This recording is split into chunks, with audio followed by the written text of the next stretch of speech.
आमच्या जिल्हा परिषद आणि पंचायत समितीच्या निवडणुकीसाठी राष्ट्रवादी आदरणीय अजितदादा पवार गटाची बैठक या ठिकाणी आयोजित केलेली आहे।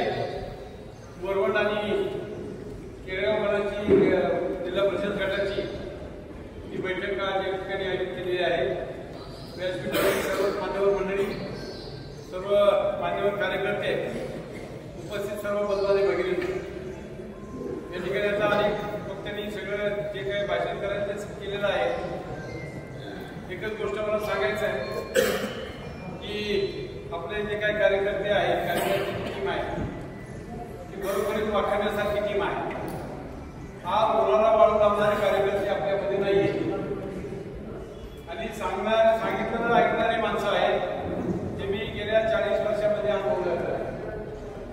आणि म्हणून या ठिकाणी मागच्या निवडणुकीमध्ये मी विक्रम दाखवून दिला की या तालुक्यामध्ये आमदार जरी ते झाले होते तरी 12 पैकी 11 सीटं ही पंचायत समितीची आणि 6 पैकी 5 सीटं जिल्हा परिषदची निवडून आले। आपल्या पैशातले फक्त 120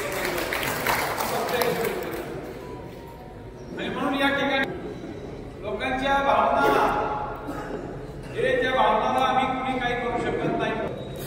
एकदा तुम्ही ठरवलं ना की असं करायचं तर ते तसं होऊ शकतं, हे तुम्ही बऱ्याच वेळा या तालुक्यामध्ये दाखवलेलं आहे।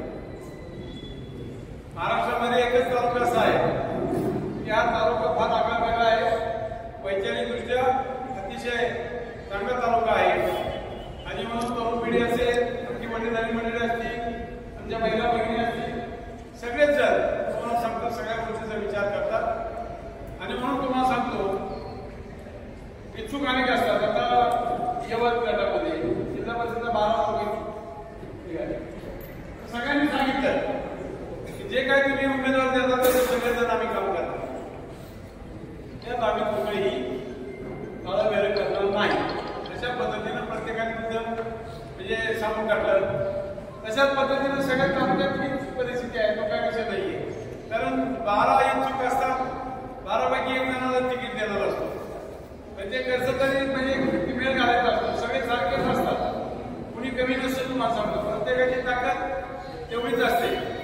परंतु कुणाला तरी एकाला तिकीट देऊन आपल्याला उभं करावं लागतं आणि त्याचा प्रकार करून आणि म्हणून आतापर्यंत आपण या सगळ्या गोष्टी पाहिलेल्या आहेत।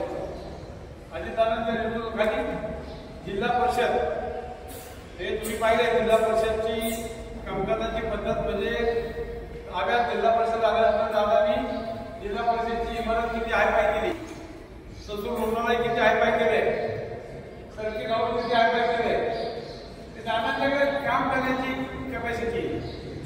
आता पुणे जिल्हा बँकेला सुद्धा व्यवसाय तुमची जागा 20 कोटी घेतली आहे आणि मागे 14 कोटी घेतली आहे।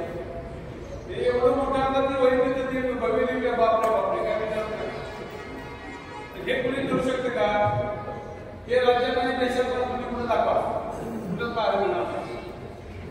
आणि म्हणून या ठिकाणी त्यांच्या नेतृत्वाखाली तुम्हाला आम्हाला सगळ्यांना काम करायचं आणि ते कशासाठी करायचे, तुमचा आमचा विकास आणि तुमची आमची छोटी मोठी कामं झाली पाहिजे, त्यात कुठेही हलगर्जीपणा झाला नाही पाहिजे, हे तुम्हाला मला सगळ्यांना करायचं। हे बघा तुम्हाला सांगतो, एक गोष्ट लक्षात ठेवा, थोडं कान फुटक्यापासून सावध राहायचं। मी बघितले कान फुटके लोक असतात ना, काहीतरी काढून घेऊन काहीतरी तुम्ही सांगतात आणि गैरसमज करण्याचा प्रयत्न करतात। ही निवडणुकी जास्त होतो, तुम्हाला सांगतो निवडणुकी जास्त प्रकारचे असतात। म्हणून या गोष्टीवर अजिबात विश्वास ठेवायचा नाही, या कानाने ऐकायचं आणि या कानाने सोडून द्यायचं आणि आपलं काम करत राहायचं, संघटन वाढवत जायचं। एवढं संघटन वाढवता येईल तेवढं वाढवण्याचा प्रयत्न प्रत्येक कार्यकर्त्यांनी केला तर खूप काही आपण पुढे जाऊ शकतो। हे मी पाहिले, तुम्हाला सांगतो, अनुभवलेलं आहे। आता 40 वर्ष म्हणजे जिल्ह्याच्या तालुक्याच्या राजकारणात काम करतो, त्यामुळे खास करके चढवतात सगळं माहिती आहे। आणि म्हणून आपण सर्व कार्यकर्ते कुठेही कमी पडणार नाही याची माझ्यासारख्या कार्यकर्त्याला खात्री आहे। आता मला इच्छुक जरी कोणी समजा तुम्हाला आणखी इच्छुक म्हणून म्हणजे आमच्याकडे इच्छा व्यक्त करायची असेल तर आमच्याकडे येऊन तुम्ही वैशाली असेल, मी असेल, बाबा असेल, आमच्याकडे इच्छा व्यक्त करू शकता आणि आम्हाला तुम्ही येऊन सांगू शकता, ती बी कुठे अडचण नाहीये। आणि म्हणून या ठिकाणी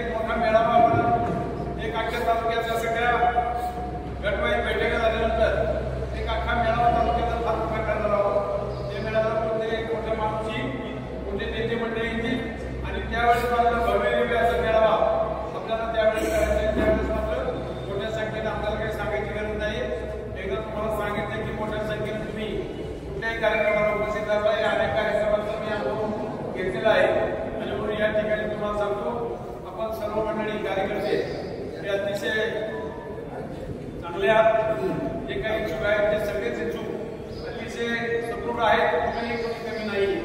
आणि म्हणून या ठिकाणी नेते मंडळी दादांची चर्चा करून आम्ही 4-5 मन बसून या ठिकाणी जास्तीत जास्त चांगला निर्णय करण्याचा घेण्याचा प्रयत्न करणार हे आपण समजून घ्या. आणि या ठिकाणी आतापासूनच आपण सगळ्यांनी कामाला लागावं. जेवढं जास्तीत जास्त लोकांच्या मध्ये घराघरामध्ये जात नाही तेवढं आतापर्यंत ऐकलं म्हणजे निवडणूक लागायच्या अगोदर, जाहीर व्हायच्या अगोदरच जर एखाद्या वस्तू जाऊन बसता, एखाद्या आपण घरापुरच्या तिथे जाऊन बसता आणि गप्पाच्या खूप काय होऊ शकतं. आणि म्हणून ते आपण आतापासून सुरू करावं अशा प्रकारची या ठिकाणी विनंती करतो. मी अधिक काय आपला वेळ घेत नाहीये. आपण सर्वजण या ठिकाणी जो खुशी झाला करायला यायला त्याबद्दल देणगी व्यक्त करतो. आपण आलात, आपण या ठिकाणी अतिशय चांगलं ऐकून घेतलं आणि आपले विचारही आपण मांडले.